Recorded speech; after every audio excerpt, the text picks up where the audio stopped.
പരിശുദ്ധാത്മാവേ എന്നിൽ വന്നു നിറയണമേ. പരിശുദ്ധാത്മാവേ കൃപ ചൊരിയണമേ. പരിശുദ്ധാത്മാവേ ശക്തി പകരണമേ. പരിശുദ്ധാത്മാവേ കൃപ ചൊരിയണമേ. പരിശുദ്ധാത്മാവേ ശക്തി പകരണമേ.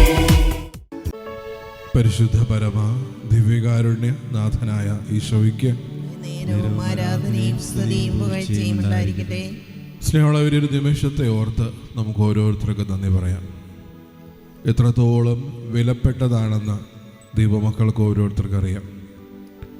നമ്മുടെ ചുറ്റിലുമുള്ള ഓരോരുത്തർക്കും ഈ ഒരു നിമിഷത്തിൻ്റെ വില മനസ്സിലായില്ലെങ്കിൽ പോലും നമുക്കറിയാം എത്രത്തോളം നമ്മൾ ഓരോരുത്തരും വിലമതിക്കുന്ന നിമിഷത്തിലാണെന്നുള്ള കാര്യം. ഈശോയുടെ ദിവ്യകാരുണ്യത്തിലേക്ക് നമ്മളെ കാണാൻ വേണ്ടി എഴുന്നള്ളി വരുമ്പോൾ ഇപ്പോഴും ഓർക്കുന്ന ഒരു കാര്യം, അത് സ്നേഹം നിമിത്തമാണ് എന്നുള്ള കാര്യം ഓർക്കാം.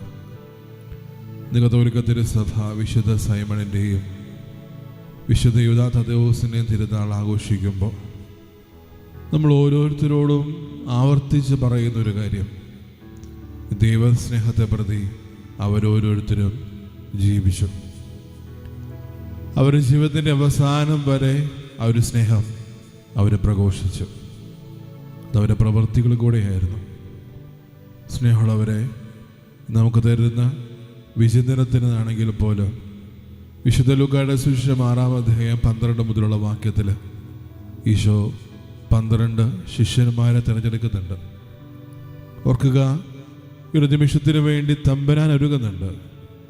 തന്നെ അത്രത്തോളം സ്നേഹിക്കുന്ന ഒരു ജനത്തോട് കാരുണ്യം തോന്നി അവരിൽ നിന്ന് 12 പേരെ അവരെ നയിക്കാൻ ഉതകും വിധം തിരഞ്ഞെടുക്കാൻ വേണ്ടിയിട്ട് തമ്പുരാൻ മലയിലേക്ക് കയറിപ്പോകുന്നുണ്ട്. പഴയ നിയമവും പരിശോധിക്കുമ്പോൾ ഏറ്റവും കൂടുതൽ മനസ്സിലാക്കുന്നൊരു കാര്യം, പലപ്പോഴും മലപ്രദേശങ്ങളിലേക്ക് അവരോരോരുത്തരും കടന്നു ചെല്ലുമ്പോഴും പ്രാർത്ഥിക്കാൻ വേണ്ടി പോകുമ്പോഴും ദൈവത്തോട് ഏറ്റവും കൂടുതൽ അടുത്തിരിക്കാനുള്ളൊരു സൗഭാഗ്യമായിട്ടാണ് പലപ്പോഴും മലമുകൾ അവരെ കണ്ടെത്തുക. സ്നേഹമുള്ളവർ, നമ്മുടെ ജീവിതത്തിലും ഒരുങ്ങുമ്പോൾ തമ്പുരാൻ നമുക്ക് തരുന്നൊരു സന്ദേശം അതാണ്, ദൈവത്തോട് കൂടെ ആയിരിക്കുക. അവിടത്തേക്ക് ഏറ്റവും കൂടുതൽ അടുത്തായിരുന്നത് കൊണ്ട് നമ്മുടെ ജീവിതത്തിലെ ഏറ്റവും നല്ല തീരുമാനങ്ങൾ എടുക്കുക. കാരണം ശിഷ്യന്മാരെ തിരഞ്ഞെടുക്കുമ്പോഴും തമ്പുരാൻ നമ്മൾ ഓരോരുത്തരോടും പറയുന്നൊരു കാര്യം അത്രയേ ഉള്ളൂ, അവനോട് കൂടെ ആയിരിക്കാൻ വേണ്ടി. അവൻ്റെ സ്നേഹത്തിൽ ഓരോ നിമിഷവും കൂടെ ആയിരുന്നുകൊണ്ട് കണ്ടുമുട്ടുന്ന ഓരോ വ്യക്തികൾക്കും ദൈവാനുഭവം പങ്കുവെക്കുക എന്നുള്ള കാര്യം. ലൂക്കായുടെ സുവിശേഷത്തിൽ ഈ അപ്പസ്തോലന്മാരെ തിരഞ്ഞെടുക്കുമ്പോൾ തമ്പുരാൻ അത്രയും ജനക്കൂട്ടത്തിൻ്റെ ബഹളക്കിടയിൽ നിന്ന് ഒരു മലമുകളിലേക്ക് പിന്മാങ്ങുന്നുണ്ടെങ്കിൽ അവരോരോരുത്തരോടും തോന്നിയ കാരുണ്യ നിമിത്തം അവരിൽ നിന്ന് 12 പേരെ അവരെ നയിക്കാനും അവരോരോരുത്തരെയും ചേർത്ത് പിടിക്കാനും ദൈവാനുഭവത്തിലേക്ക് അവരോരോരുത്തരെയും കൂട്ടിച്ചേർക്കാനായിട്ട് തിരഞ്ഞെടുക്കുന്നതിന് തമ്പുരാൻ തന്നെ ഒരുങ്ങുന്നുണ്ട്. സ്നേഹമുള്ളവർ, നമ്മുടെ ജീവിതം പരിശോധിക്കുമ്പോൾ ഈ ഒരു തയ്യാറെടുപ്പ് നമ്മുടെ ജീവിതത്തിലും നമ്മൾ പിന്തുടരുന്നുണ്ടോ? നമ്മുടെ ജീവിതത്തിലും ഈ സ്നേഹത്തിന് ഉതകും വിധം നമ്മൾ ഓരോരുത്തരും നമ്മുടെ ജീവിതത്തെ ഒരുക്കുന്നുണ്ടോ? പലപ്പോഴും ജീവിതത്തിൻ്റെ പടിവാതിക്കൽ പലപ്പോഴും താങ്ങു പോകുമ്പോഴും തളർന്നു പോകുമ്പോഴും ഇപ്പോഴും തിരിച്ചറിയേണ്ടത്, ഈ ദൈവസ്നേഹത്തിലേക്ക് ഞാൻ ഓരോ നിമിഷവും സഞ്ചരിക്കുന്നുണ്ടോ? അല്ലെങ്കിൽ തമ്പുരാൻ ഈ സ്നേഹത്തിലേക്ക് എന്നെ മാടി വിളിക്കുമ്പോൾ ഈ സ്നേഹത്തിലേക്ക് സഞ്ചരിക്കാൻ എനിക്ക് പറ്റുന്നുണ്ടോ? സുവിശേഷത്തിൽ ഈ 12 സ്ലീഹന്മാരെ പറ്റി ആവർത്തിച്ച് പറയുമ്പോൾ ഇതിൽ പറയുന്നുണ്ട്, തന്നെ ഒറ്റിക്കൊടുത്തവനും അല്ലെങ്കിൽ തന്നെ ഉപേക്ഷിച്ചവനെയൊക്കെ പറ്റി തന്നെ വളരെ വ്യക്തമായിട്ട് പറയുന്നുണ്ട്. ഓർക്കുക, പലപ്പോഴും ഈ ഒരു വിളി നമ്മൾ സ്വീകരിക്കുമ്പോൾ ഒരു വിളിക്കുള്ളിൽ തന്നെ ഒരു പക്ഷേ അവിടുത്തെ ഒറ്റുകാരനെന്നോ വഞ്ചിക്കുന്നവനൊക്കെ നമ്മുടെ കൂടെ ഉണ്ടാകും. പക്ഷേ അവിടെയും നമ്മൾ തിരിച്ചറിയേണ്ടത്, എൻ്റെ ജീവിതത്തിൽ എൻ്റെ ദൈവത്തെ സ്നേഹിക്കുന്ന ആ സ്നേഹത്തിന് പൂർണ്ണത ഭരിക്കാൻ എനിക്ക് പറ്റുന്നുണ്ടോ? സ്നേഹമുള്ളവരെ, ഈ ഒരു നിമിഷം നമ്മൾ ഈശോയുടെ മുമ്പിലായിരിക്കുമ്പോൾ തിരിച്ചറിയണത്, എത്രത്തോളം എന്നെ അവിടുന്ന് സ്നേഹിക്കുന്നുണ്ട്. അന്ന് 12 സ്ലീഹന്മാരെ തമ്പുരാൻ തിരഞ്ഞെടുത്തെങ്കിൽ എൻ്റെ ജീവിതത്തിൽ മാമോദീസയിലൂടെ തമ്പുരാൻ ഒരു അനുയായി ആയിട്ടല്ല, അതിലുപരി ഒരു സ്നേഹിതനായിട്ട് ഈ ജീവിതത്തിലേക്ക് എന്നെ ക്ഷണിക്കുന്നുണ്ടെങ്കിൽ, ഈ സ്നേഹത്തിലേക്ക് കടന്നു വരാൻ എന്നെ പ്രേരിപ്പിക്കുന്നുണ്ടെങ്കിൽ തിരിച്ചറിയുക, അത്രത്തോളം തമ്പുരാൻ നമ്മൾ ഓരോരുത്തരെയും സ്നേഹിക്കുന്നുണ്ട്. പലപ്പോഴും നമ്മുടെ ജീവിതം പരിശോധിക്കുമ്പോൾ വെറുക്കപ്പെടുന്നതിനും അല്ലെങ്കിൽ ഉപേക്ഷിക്കപ്പെടുന്നതിനൊക്കെ പലപ്പോഴും നമ്മുടെ ജീവിതങ്ങൾ നമ്മൾ ഉദകവിധം ജീവിക്കുമ്പോഴും എപ്പോഴും ഓർക്കേണ്ട ഒരു കാര്യം, അവിടുന്ന് നമ്മളെ സ്നേഹിക്കുന്നതിൽ നിന്ന് ഒരിറ്റുപോലും പുറകോട്ട് പോകുന്നില്ല. ലൂക്കായുടെ സുവിശേഷത്തിൽ ഈ തിരഞ്ഞെടുപ്പിന് ഇടയിൽ 12 സ്ലീഹന്മാരെ പറ്റി പറയുമ്പോഴും അവരുടെ ജീവിതം പിന്നീട് എന്തായി എന്നുള്ളൊരു നമുക്ക് ഓരോരുത്തർക്കും അറിയാം. ഒരു പ്രത്യാശയുടെ അനുഭവം അവർക്ക് ലഭിച്ചപ്പോൾ, അതിൽ ഉത്ഥാനത്തിൻ്റെ രഹസ്യം അവർ മനസ്സിലാക്കി കഴിഞ്ഞപ്പോൾ അവരോരോരുത്തരും ലോകത്തിൻ്റെ പല ഭാഗങ്ങളിലേക്ക് പോകുന്നുണ്ട്.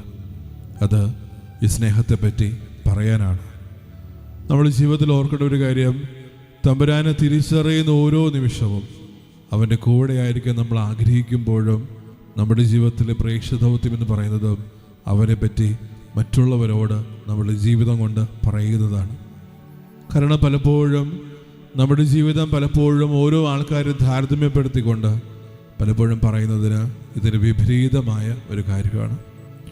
അവിടെയൊക്കെ നമ്മൾ ഓർക്കേണ്ട ഒരു കാര്യം, ഈ സ്നേഹത്തെ എൻ്റെ ജീവിതം കൊണ്ട് എനിക്ക് പ്രഘോഷിക്കാൻ പറ്റുന്നുണ്ടോ? എൻ്റെ പ്രവൃത്തികൾ കൊണ്ട് ഈ ഒരു ദിവികാരുടെ സ്നേഹത്തെ എൻ്റെ ജീവിതം കൊണ്ട് എനിക്ക് മറ്റുള്ളവർക്ക് കൊടുക്കാൻ പറ്റുന്നുണ്ടോ? ഓരോ നിമിഷവും ഈ സ്നേഹത്തെ പൂർണ്ണമായിട്ട് നമുക്ക് ഓരോരുത്തർക്കും മനസ്സിലാക്കാം. എത്രത്തോളം നമ്മൾ ഓരോരുത്തരെയും സ്നേഹിക്കുന്നു തമ്പുരാൻ എന്നുള്ളൊരു കാര്യം നമ്മുടെ ജീവിതത്തെ പരിശോധിക്കുമ്പോൾ നമുക്ക് മനസ്സിലാകും. പലപ്പോഴും ഒരിറ്റ് സ്നേഹം പോലും എൻ്റെ ജീവിതത്തിലേക്ക് സ്വീകരിക്കാൻ പറ്റാത്ത വിധം ഞാൻ അയോഗ്യനായിട്ടും തമ്പുരാൻ എന്നെ ചേർത്ത് പിടിക്കുന്നുണ്ട്. പലപ്പോഴും എൻ്റെ ചുറ്റിലുമുള്ള ഓരോ വ്യക്തികളും ഈ സ്നേഹം അനുഭവിക്കാതെ പോകുമ്പോഴും നമ്മൾ ഓർക്കേണ്ട ഒരു കാര്യം, എത്രത്തോളം ഇന്നും ഇന്നലെയും നാളെയും ഒക്കെ ഈ സ്നേഹം എന്നെ പിന്തുടരുന്നു എന്നുള്ള കാര്യം നമ്മളെപ്പോഴും തിരിച്ചറിയണം. സ്നേഹമുള്ളവരെ, ദിവികാരുടെ നാഥൻ്റെ സന്നിധിയിലായിരിക്കുമ്പോൾ ലോകത്തിലുള്ള ഓരോ വ്യക്തികൾക്കും വേണ്ടി കരുണയോടുകൂടി നമ്മൾ പ്രാർത്ഥിക്കുമ്പോൾ, അവരുടെ ജീവിതത്തിലേക്കും കരുണ വർഷിക്കപ്പെടാൻ വേണ്ടി നമ്മൾ ആഗ്രഹിക്കുമ്പോൾ തിരിച്ചറിയേണ്ടത്, എൻ്റെ ജീവിതത്തിലും ഞാനും അതുപോലെ തന്നെ ചെയ്യുന്നുണ്ടോ? അല്ലെങ്കിൽ എൻ്റെ ജീവിതത്തിൽ ഒരു മാറ്റൂലി പോലെ എൻ്റെ അയൽക്കാരെയും സ്നേഹിതരെയും എൻ്റെ ചുറ്റിലുമുള്ള ഓരോ വ്യക്തികളെയും ഈ സ്നേഹത്തിലേക്ക്, ഈ സ്നേഹ സഞ്ചാരത്തിലേക്ക് ക്ഷണിക്കാൻ എൻ്റെ ജീവിതം കൊണ്ട് എനിക്ക് പറ്റുന്നുണ്ടോ? പലപ്പോഴും നമ്മുടെ ജീവിതമൊക്കെ കണ്ടിട്ട് ഓരോരുത്തരും തിരിച്ചറിഞ്ഞ നിമിഷത്തിൽ നമ്മളെ മാറ്റി നിർത്തുമ്പോഴും കളിയാക്കുമ്പോഴും ഒറ്റപ്പെടുത്തുമ്പോഴും അവർ പറയുന്നൊരു കാര്യമുണ്ട്, അവൻ യഥാർത്ഥത്തിൽ ഒരു ക്രിസ്തുവിൻ്റെ അനുയായിയാണ്. സ്നേഹമുള്ളവരെ, ഈ ഒരു നിമിഷത്തിൽ ഈശോയുടെ മുമ്പിൽ നമ്മളായിരിക്കുമ്പോൾ തിരിച്ചറിയേണ്ടത് ഈ സ്നേഹത്തെയാണ്. നമ്മൾ എത്ര പാപം ചെയ്താലും ഒരിക്കൽ പോലും നമ്മൾ ഉപേക്ഷിക്കാത്ത ഈ സ്നേഹത്തെ നമ്മൾ തിരിച്ചറിയണം. പലപ്പോഴും ജീവിതത്തിൻ്റെ പ്രശ്നങ്ങളെ എണ്ണി പറയുമ്പോൾ ആ ഒരു പ്രശ്നങ്ങളിൽ പലപ്പോഴും നമ്മുടെ ജീവിതങ്ങൾ കുരുങ്ങിപ്പോകുമ്പോൾ പരാതിയോടും പരിഭവത്തോടും വേദനയോടും സങ്കടത്തോടും കൂടി ഈ സ്നേഹത്തിന് മുമ്പിൽ പലപ്പോഴും നമ്മൾ ഒരു പരാതിപ്പെട്ടി പോലെ കടന്നു വരാറുണ്ട്. പക്ഷെ ഒരിക്കൽ പോലും ഒരു പരാതിയോ പരിഭവോ വേദനയോ ഒന്നും പറയാതെ ഈ സ്നേഹത്തിലേക്ക് തമ്പുരാൻ എന്നെ ഓരോ നിമിഷം ക്ഷണിക്കുന്നുണ്ട്. പക്ഷെ എന്തുകൊണ്ടാണ് എൻ്റെ ജീവിതത്തിൽ അവനെ പൂർണ്ണമായിട്ട് എനിക്ക് കൈക്കൊള്ളാൻ പറ്റാത്തത്? ഈ ഒരു നിമിഷം നമുക്ക് നമ്മൾ തന്നെ തമ്പുരാനെ സമർപ്പിക്കാം. എൻ്റെ ജീവിതത്തിലെ ഓരോ നിയോഗങ്ങളെയും പ്രാർത്ഥനകളെയും എൻ്റെ സ്വപ്നങ്ങളെ, എൻ്റെ ഹൃദയാഭിലാഷങ്ങളെ, ഞാനുമായിട്ട് ബന്ധപ്പെട്ടെടുക്കുന്ന ഓരോ വ്യക്തികളുടെയും ജീവിതത്തിലേക്ക് അവിടുത്തെ അനന്തമായ കരുണ വർഷിക്കപ്പെടാൻ വേണ്ടി നമുക്ക് പ്രാർത്ഥിക്കാം. വളരെ പ്രത്യേകമായിട്ട് ഭൂമിയുടെ നാനാഭാഗങ്ങളിൽ ഇരുന്നുകൊണ്ട് ഈ ഒരു നിമിഷം ഒരു പ്രത്യേകമായ നിയോഗങ്ങൾ സമർപ്പിച്ചുകൊണ്ട്, ദാവീദിൻ്റെ പുത്ര, ഞങ്ങളോട് കരുണ തോന്നണമെന്ന് പ്രാർത്ഥിക്കുന്ന എത്രയോ മക്കളുണ്ട്. അവരെല്ലാവരെയും ഈ ഒരു നിമിഷം നമുക്ക് ചേർത്ത് വയ്ക്കാം. കാരണം നമുക്ക് വേണ്ടി മാത്രം മരിച്ചവനല്ല അവിടുന്ന്, നമ്മുടെ ഓരോരുത്തരുടെയും പാപങ്ങൾക്കും അകൃത്യങ്ങൾക്കും വേണ്ടി സ്വജീവൻ അവിടുന്ന് നമുക്ക് നൽകിയിട്ടുണ്ടെങ്കിൽ നമ്മൾ ഓർക്കുന്ന ഒരു കാര്യം, ഈ സ്നേഹം എല്ലാവർക്കും വേണ്ടിയിട്ടാണ്, പങ്കുവയ്ക്കപ്പെടാൻ വേണ്ടിയിട്ട് ഓരോരുത്തരെയും ആ ഒരു സ്നേഹത്തിലേക്ക് തമ്പുരാൻ ക്ഷണിക്കുന്നുണ്ട്. സ്നേഹമുള്ളവരെ, നമ്മൾ തന്നെ തമ്പുരാനെ സമർപ്പിക്കാം. നമ്മുടെ പ്രാർത്ഥനകളും നിയോഗങ്ങളും എല്ലാം ചേർത്ത് വയ്ക്കുന്നതോടൊപ്പം തന്നെ നമ്മളോട് പ്രാർത്ഥന സഹായം ചോദിച്ചിട്ടുള്ള എല്ലാവരെയും ഓർക്കാം. എത്രയോ വേദനകൾ കൂടിയാണ് ഓരോരുത്തരും കടന്നു പോകുന്നത്. അവരോരോരുത്തരെയും ദൈവസ്നേഹത്തിലേക്ക് നമുക്ക് ചേർത്ത് പിടിക്കാം. അവിടുത്തെ കാരുണ്യത്തിൻ്റെ കരബലം അവരുടെ ജീവിതങ്ങളിൽ കൂടെ മാത്രമല്ല, അവരോരോരുത്തരെയും നയിക്കപ്പെടുവാനും മുന്നോട്ട് കൊണ്ടുപോകുവാനും ഇടയാക്കണമെന്ന് നമുക്ക് പ്രാർത്ഥിക്കാം. എത്രത്തോളം നമ്മളെയും നമ്മുടെ കുടുംബങ്ങളെയും നമ്മളുമായിട്ട് ബന്ധപ്പെട്ടിരിക്കുന്ന ഓരോരുത്തരെയും അവിടുന്ന് അനുഗ്രഹിച്ചു എന്നതിനെ ഓർത്ത്. കാരണം സുവിശേഷം വളരെ ഭംഗിയായിട്ട് പറയുന്നൊരു കാര്യമുണ്ട്, നിങ്ങൾ പ്രത്യാശയുള്ളവരെ പോലെ പ്രാർത്ഥിക്കുവിൻ. പലപ്പോഴും സങ്കീർത്തകൻ ഈ പറയുന്നൊരു കാര്യം നമ്മുടെ ജീവിതത്തിൽ നമുക്ക് സ്വീകരിക്കാൻ പലപ്പോഴും ബുദ്ധിമുട്ടുണ്ട്, വേദനയുണ്ട്. പ്രാർത്ഥിക്കുമ്പോൾ പലപ്പോഴും പരാതിയോടും പരിഭവത്തോടും കൂടിയിട്ടാണ് തമ്പുരാൻ്റെ മുമ്പിലായിരിക്കുക. എന്തുകൊണ്ട് നമ്മൾ അനുഗ്രഹിച്ച നിമിഷങ്ങളെ ഓർത്ത് കൃതജ്ഞതയോടുകൂടി പ്രത്യാശയോടുകൂടി നമുക്ക് ആയിക്കൂടാ? കാരണം അനുഗ്രഹിക്കാതെ പോയ നിമിഷങ്ങളെ ഓർത്തിട്ടാണ് പലപ്പോഴും നമ്മൾ ദൈവത്തിന് മുമ്പിലായിരിക്കുക.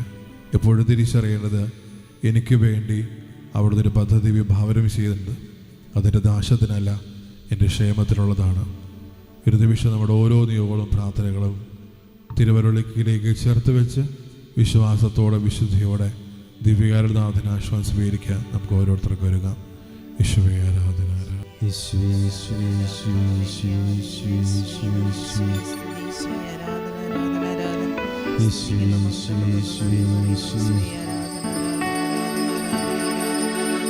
ഈശോയെ ഞാനങ്ങേ ശരണപ്പെടുന്നു, ഈശോയെ ഞാനങ്ങേ ശരണപ്പെടുന്നു, ഈശോയെ ഞാനങ്ങേ ശരണപ്പെടുന്നു, ഈശോയെ ഞാനങ്ങേ ശരണപ്പെടുന്നു. പരിശുദ്ധ പരമമാ ദിവ്യകാരുണ്യമേ, എന്നുമെന്നും അങ്ങേയ്ക്കാ